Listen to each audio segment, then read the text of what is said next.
오늘 우리에게 주신 하나님 말씀은 우리 호세아 10장 1절에서 8절까지의 말씀입니다. 앞에 온풍기를 좀 꺼주시면 감사하겠습니다. 호세아 10장 1절에서 8절까지의 말씀, 구약 성경 1264면에 있습니다.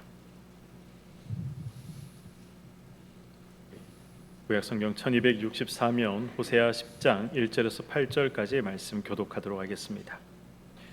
이스라엘은 열매 맺는 무성한 포도나무라. 그 열매가 많을수록 제단을 많게 하며 그 땅이 번영할수록 주상을 아름답게 하도다. 그들이 두 마음을 품었으니 이제 벌을 받을 것이라. 하나님이 그 제단을 쳐서 깨뜨리시며 그 주상을 허시리라.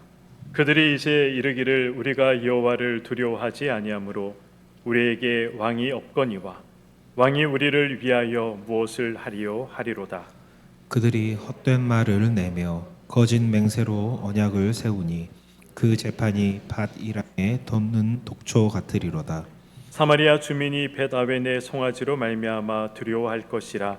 그 백성이 슬퍼하며 그것을 기뻐하던 제사장들도 슬퍼하리니 이는 그의 영광이 떠나감이며 그 송아지는 앗수르로 옮겨다가 예물로 야렙 왕에게 드리리니 에브라임은 수치를 받을 것이요 이스라엘은 자기들의 계책을 부끄러워할 것이며 사마리아 왕은 물 위에 있는 거품같이 멸망할 것이며 이스라엘의 죄 곧 아웬의 산당은 파괴되어 가시와 찔레가 그 제단 위에 날 것이니 그때에 그들이 산더러 우리를 가리라 할 것이요 작은 산더러 우리 위에 무너지라 하리라. 아멘. 네, 우리 좌우에 있는 분들과 이렇게 한번 인사하도록 하겠습니다. 소망이 있는 금요일 밤입니다. 네, 소망이 있는 금요일 밤입니다. 네. 왜 제가 소망이 있는 금요일 밤입니다라고 인사를 나누고자 제가 이야기를 하느냐 하면 제가 우리 여운이를 보니까 소망이 있다라는 생각이 들어서 그렇습니다. 우리 예배전 찬양 때 우리 신디 반주를 우리 여운이가 오늘 이제 처음 우리 시작을 하는데 참 소망이 있다 그런 생각이 제 마음 가운데 들었습니다. 저는 우리 금요 철야를 생각하면 그런 이제 생각을 하곤 합니다. 이 자리에 우리 청년들 그리고 또 우리 중고등부 학생들 우리 또 유초등부 아이들이 나와서 함께 우리 부르짖고 기도하는 그런 모습들을 저는 상상하고 또 소망을 합니다. 그런 이제 소망 가운데 우리 또 여은이가 이제 반주자로 오늘 이제 데뷔를 해서 이렇게 반주하는 모습을 보면서 참 소망이 있다 그런 생각을 가졌습니다. 우리 소망이 있는 우리 교회, 또 소망이 하나님께로부터 나오는 우리 교회가 되기를 소망하며 오늘 우리가 함께 말씀을 듣기를 또 기대해 봅니다. 보물 찾기를 아마 한두 번 정도는 다들 해보신 경험이 있으시리라 생각을 합니다. 저도 초등학교를 다닐 때 저는 국민학교 세대입니다. 국민학교를 다닐 때 이 보물찾기를 소풍 갈 때마다 했었던 그런 기억이 있습니다. 그런데 제 기억에는 이 보물찾기를 할 때마다 제대로 찾아본 그런 기억이 거의 없습니다. 친구들은 이 보물찾기 쪽지를 막 한 개씩, 두 개씩, 세 개씩 막 찾는데 저는 찾지 못해서 발을 동동 굴렀던 그런 기억들이 있습니다. 그래서 많이 찾은 친구한테 가서 나한테 한 장 주면 안 되겠냐고 그렇게 참 이 구걸까지 했던 그런 이 기억도 제게는 있습니다. 어쨌든 이 보물찾기를 할 때 저는 이 빈손으로 이 보물찾기 시간을 마쳤던 그러한 기억들, 그러한 기억들이 많이 있습니다. 저는 설교를 준비하기 위해서 오늘 본문을 묵상하다가 바로 이 보물찾기가 떠올랐습니다. 눈이 어두워 보지 못했으나 이제 곧 보게 될 것이다 라는 이 호세아 선지자의 말씀이 저에게는 마치 이 보물찾기와도 같은 그런 말씀으로 다가왔습니다. 오늘 본문 1절의 말씀을 우리 한번 같이 읽어보도록 하겠습니다. 우리 1절 말씀 시작. 이스라엘은 열매 맺는 무성한 포도나무라. 그 열매가 많을수록 제단을 많게 하며 그 땅이 번영할수록 주상을 아름답게 하도다. 아멘. 지금 이 호세아 10장 1절 말씀, 이 1절 말씀의 의미가 무엇입니까? 이스라엘은 이 열매를 많이 맺는 포도나무와 같다라고 말씀을 하고 있습니다. 이 열매를 많이 거두면 거둘수록 이스라엘은 어떻게 해야 합니까? 이 포도나무의 열매를 많이 허락하신 하나님께 감사해야 하는 것이 마땅하지만 그렇게 하지 않는다는 것이죠. 우상을 위한 제단을 많이 만들었다는 것입니다. 헛된 신들을 위한 주상을 아름답고 화려하게 만들었다라고 말씀하고 있습니다. 이 주상이라는 것은 보통 이제 기둥을 의미하지만 이 성경적인 의미는 이 우상을 이 기둥과 같이 크게 만들었다라는 것입니다.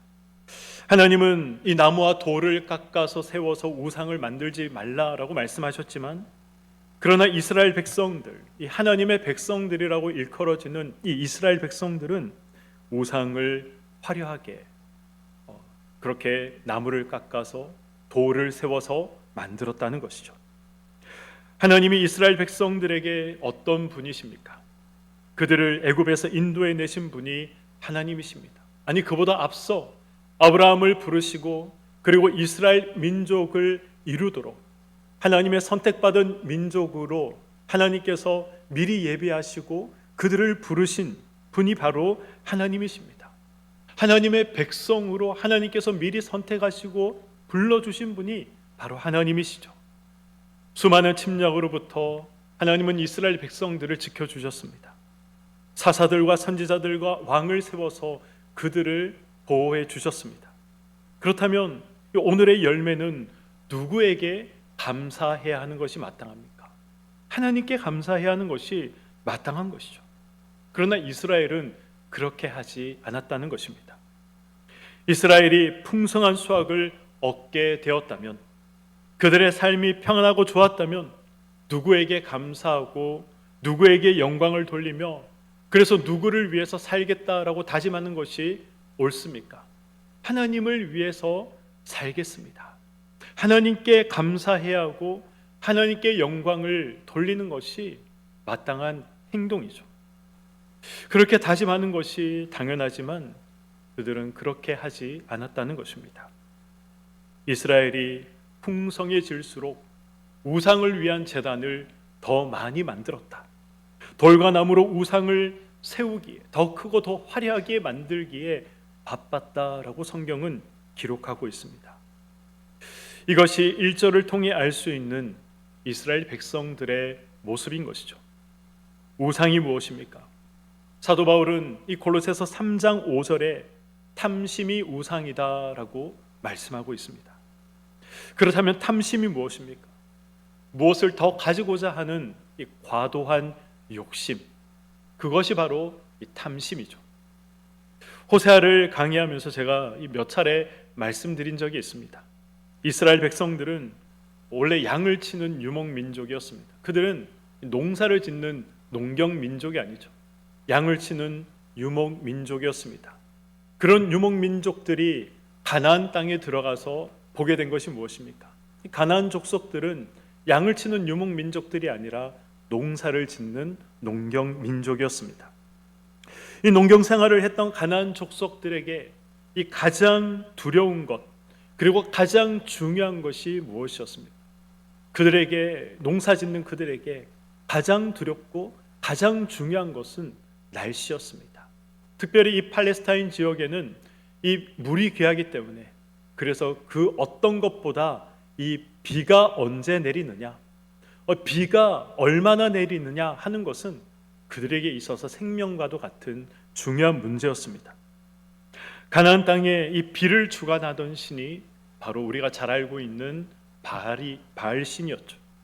바알은 농사의 신이고 풍요의 신이고 그리고 비를 주관하는 신이었습니다. 그런 이 가나안의 최고의 신, 이 바알을 추앙하던 이 가나안 사람들을 보니 그들은 강성했고 그들은 너무나도 잘 살고 있었던 겁니다.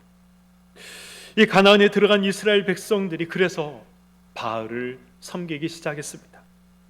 가나안 사람들의 이 풍요의 신이라고 믿고 있던 이 바알을 우리도 섬긴다면 그들의 풍요를 우리도 누릴 수 있을 것이다 라고 이스라엘 백성들은 생각했던 것이죠. 결국 바알을 섬기고 이스라엘 백성들이 우상을 섬겼던 이유가 무엇입니까? 자신들의 욕심을 채우기 위해서, 더 많은 이 자신들의 탐심을 채우기 위해서 바알을 섬기고 우상을 섬겼던 것이죠. 그래서 사도 바울은 이 탐심이 우상이다라고 말씀하고 있는 것입니다. 이스라엘의 이런 모습을 보면서 우리는 이스라엘을 향해 참 이해할 수 없다, 참 한심하다, 이 배은망덕한 그러한 민족이다라고 우리는 생각할 수도 있습니다. 그러나 우리에게 이런 모습이 없다고 장담할 수 있을까요? 우리는 다급하고 어려울 때는 우리는 하나님을 찾습니다. 그러나 우리가 하나님을 찾지 않을 때가 있습니다. 기도해도 내 뜻대로 되지 않을 때 우리는 그때는 하나님을 찾지 않습니다. 인생에 특별히 큰 어려움이 없을 때 우리는 그때 하나님을 찾지 않습니다. 세상에서 너무 잘 나갈 때 우리는 그때 하나님을 찾지 않습니다. 주일 하루 교회에 나와서 신앙생활 하는 것으로 이 신앙의 체면치레를 할 뿐 삶에서 신앙을 찾아볼 수가 없습니다. 하나님께 집중하는 시간, 이 하나님을 알고자 이 정성을 쌓아 올리는 시간, 그러한 시간이, 그러한 노력이 우리에게는 없습니다. 자기를 위해 살아가는 이러한 삶밖에 존재하지 않는 것이죠. 우상 숭배란 다른 것이 아닙니다. 자기를 섬기는 삶, 자기를 위한 삶, 이것이 바로 우상 숭배의 삶입니다. 우상이란 이 소원 성취를 위한 도구이고 수단이고 방법이다라고 말씀을 드렸습니다. 내가 성공하기 위해서, 내가 잘 되기 위해서, 내가 더 부유해지기 위해서, 내 마음의 평안을 얻고 누리기 위해서, 그 이유로 하나님을 우리가 믿고 찾고 의지한다면 하나님도 우상이 될 수 있는 것입니다. 왜냐하면 하나님도 소원 성취를 위한 도구로만 우리에게 인식되고 있기 때문에 그렇습니다. 기도 응답이 안 되면 하나님을 떠나는 사람들이 있습니다. 저는 지금까지 신앙생활하면서 그런 분들을 상당히 많이 봤습니다. 예수를 믿고 어려움을 당하면 신앙을 포기해버리는, 또 신앙의 열정이 그대로 다 식어버리는 그러한 분들을 저는 너무나도 많이 봐왔습니다. 그렇게 열심히 섬겨도 안 되더라, 그렇게 열심히 기도해도 안 되더라, 그렇게 말하는 사람들을 저는 너무나도 많이 봐왔습니다. 우상 숭배자와 동일하게 하나님을 이 소원 성취의 수단과 방법으로 생각하고 있다는 것이죠. 이런 생각과 삶을 살아가는 자들에게 오늘 본문 2절은 이렇게 말씀하고 있습니다. 본문 2절의 말씀입니다. 그들이 두 마음을 품었으니 이제 벌을 받을 것이라. 하나님이 그 제단을 쳐서 깨뜨리시며 그 주상을 허시리라. 두 마음을 품었다, 그렇게 말씀하고 있습니다. 두 마음이란 어떤 마음입니까? 쉽게 말하면 하나님을 섬기는 마음, 그리고 자기를 섬기는 마음, 이 두 마음이 나에게 있다는 것입니다. 우리는 신앙생활을 날마다, 그리고 또 우리는 매 순간마다 우리의 신앙을 점검해 볼 필요가 있습니다. 우리가 점검해야 할 우리의 신앙이 무엇입니까? 이것이 정말 하나님을 위한 것인가? 아니면 나를 위한 것인가? 이것을 점검할 필요가 있다는 것이죠. 내가 얼마나 하나님께 순종할 마음이 없는지, 내가 얼마나 끈질기게 이 자기 주장을 하며 고집을 부리는 그러한 존재인지 우리는 날마다 매 순간마다 점검할 필요가 있습니다. 내가 두 마음을 품고 교회를 섬기고 있지는 않은지, 내가 직분을 받고 교회를 섬기고 있지만 이 직분을 과연 하나님께서 기뻐하시는 모습으로 섬기고 있는지, 아니면 나를 위해서 직분을 가지고 교회를 섬기고 있는지 점검해야 우리는 건강한 신앙을 유지할 수 있는 것입니다. 오늘 본문 3절과 8절, 3절에서 8절은 하나님의 심판을 받아서 깨닫게 되는 날이 온다라는 것을 말씀하고 있습니다. 3절 말씀을 한번 보겠습니다. 그들이 이제 이르기를 우리가 여호와를 두려워하지 아니하므로 우리에게 왕이 없거니와 왕이 우리를 위하여 무엇을 하리요 하리로다. 아멘. 이스라엘 백성들이 여호와를 두려워하지 않아서 우리에게 왕이 없다라고 지금 3절 상반절에 그렇게 이야기를 하고 있습니다. 여호와를 두려워하지 않아서 이제 우리에게는 왕이 없다라는 이 이스라엘 백성들의 이 말, 이 고백을 하게 될 것이다 라고 호세아 선지자가 이야기를 하고 있는데, 이 말의 의미가 무엇입니까? 왕이 없다라는 말은 나라가 멸망당해서 나라가 이제 더 이상 존재하지 않는다는 말입니다. 나라가 망하고 보니 자신들이 지금까지 하나님을 두려워하지 않으면서 살아왔다라는 사실을 그제서야 깨닫게 된다라는 말입니다. 이 뒤늦은 후회를 할 날이 올 것이다라는 것을 지금 호세아 선지자가 이스라엘 백성들에게 지적을 하고 있는 것이죠. 저는 이 말보다 이 3절 하반절에 이 이스라엘 백성들이 하게 될 이 고백을 우리가 더욱 주의 깊게 살펴봐야 하지 않을까 생각을 합니다. 3절 하반절의 고백이 무엇입니까? 우리에게 왕이 없거니와 왕이 있어도 우리를 위해 무엇을 하겠는가 라는 고백입니다. 북이스라엘은 정치적으로 이 아수르와 평화 조약을 맺고 이 평화의 시기 또 안정의 시기를 보내고 있었습니다. 그러나 나라가 멸망하자 이 국가의 평화와 안정을 가져다 주는 진정한 힘은 국가와 국가 사이에 맺은 어떤 조약도 아니고 왕과 왕 사이에 맺은 어떤 약속도 아니고, 그리고 또한 강대국도 아니라는 사실을 그들이 깨달은 것입니다. 그래서 이 4절은 이렇게 말씀하고 있죠. 그들이 헛된 말을 내며 거짓 맹세로 언약을 세우니 그 재판이 바디랑에 돋는 독초 같으리로다. 이 4절에 보면 헛된 말, 거짓 맹세라는 이러한 표현이 등장하고 있습니다. 헛된 말, 이 거짓 맹세란 무엇을 의미하는 것입니까? 지키지 못할 그러한 세상 왕과 왕들의 약속을 의미하는 것입니다. 인간과 인간의 약속, 인간과 인간의 맹세를 의미하고 있는 것이죠.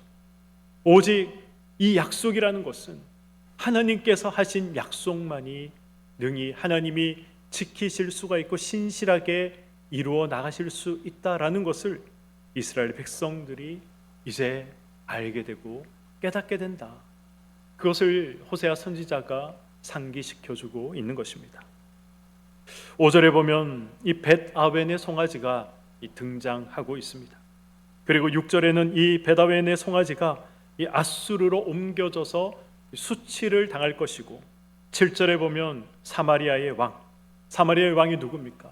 이 북이스라엘의 수도가 사마리아죠. 사마리아의 왕은 북이스라엘의 왕을 의미합니다.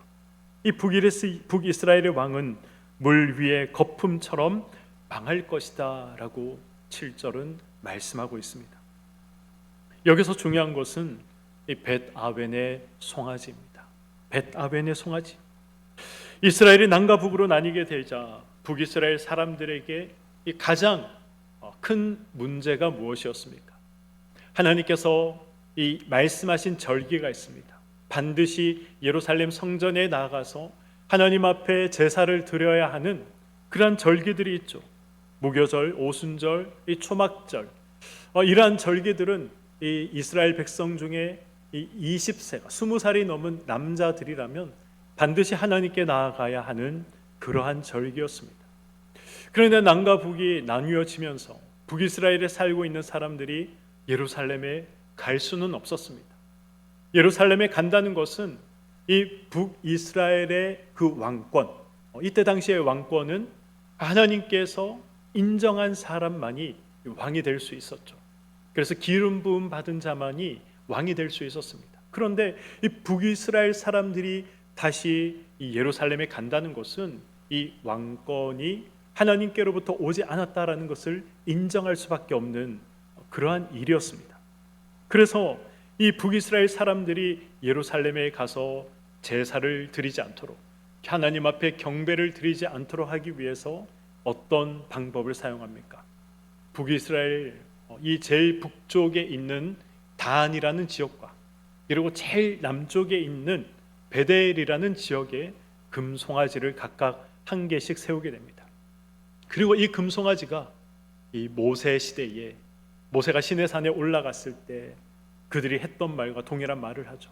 이 금송아지가 너희들을 애굽에서 인도해낸 하나님이다. 그렇게 이야기를 하고 그 금송아지를 섬기기 시작했습니다. 이 금송아지를 이 베델이라는 곳에 금송아지가 세워졌는데, 베델이라는 뜻이 무엇입니까? 야곱이 하나님을 만났던 그러한 장소죠. 베델, 벳엘, 베트라는 곳은 집이라는 뜻이고 엘이라는 뜻은 하나님이라는 뜻이죠. 베델은 하나님의 집이다라는 그러한 의미입니다. 그 하나님의 집에 금송아지가 세워졌죠. 우상이 세워졌습니다. 그러자 사람들은 더 이상 그곳을 하나님의 집이 아니라 우상의 집이다라고 사람들이 불렀습니다. 그 의미가 바로 이 벳아웬이라는 의미입니다. 벳아웬, 우상의 집이다.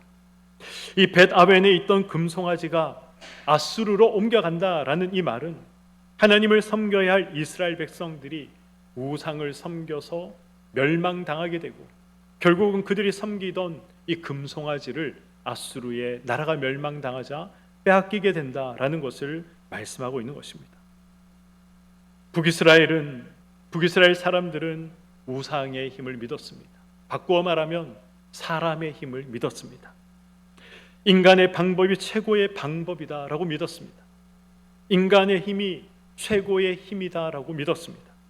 그래서 인간의 방법과 힘을 사용하면서 정치적인 힘, 경제적인 힘, 군사적인 힘을 가질 수 있을 것이다라고 그들은 믿었습니다. 하나님께서 그런 이스라엘 백성들에게 지금 심판하고 계신 것이고 심판하실 것이다라고 호세아 선지자를 통해 말씀하고 있는 것입니다.